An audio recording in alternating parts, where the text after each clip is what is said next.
21,888. 25,888 ringgit.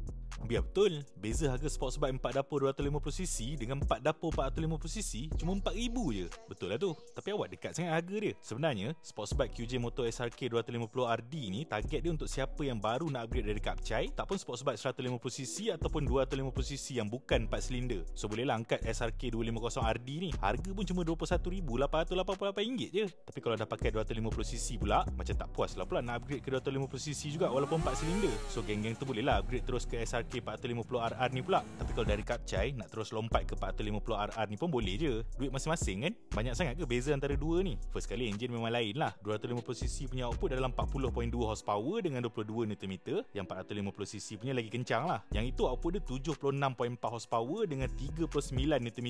Boleh kata hampir 2 kali ganda lah dari 250cc punya. Tapi tinggi seat sama 808mm. Tangki minyak pula 16 liter untuk 250cc, 16.5 liter pula untuk 450cc. Ground clearance samalah 150mm. Cuma berat tu mestilah tak sama kan. Yang 250 punya dalam 176kg, yang 450 pula dalam 185kg. Selain tu dua-dua dapat USD fork dan dua-dua juga dapat kaliper Brembo. Bezanya yang 450 ni dapat dual disc lah kat depan. ABS pula dual channel untuk dua-dua model ni. Lagi satu, dua-dua Sportbike ni memang dah siap datang dengan aero winglet dengan dashcam depan belakang dari kilang. So dah tahu ke patut beli mana satu ni? Beza RM4,000 je pun. Patut beli SRK 250RD ni ke ataupun baik beli SRK 450RR?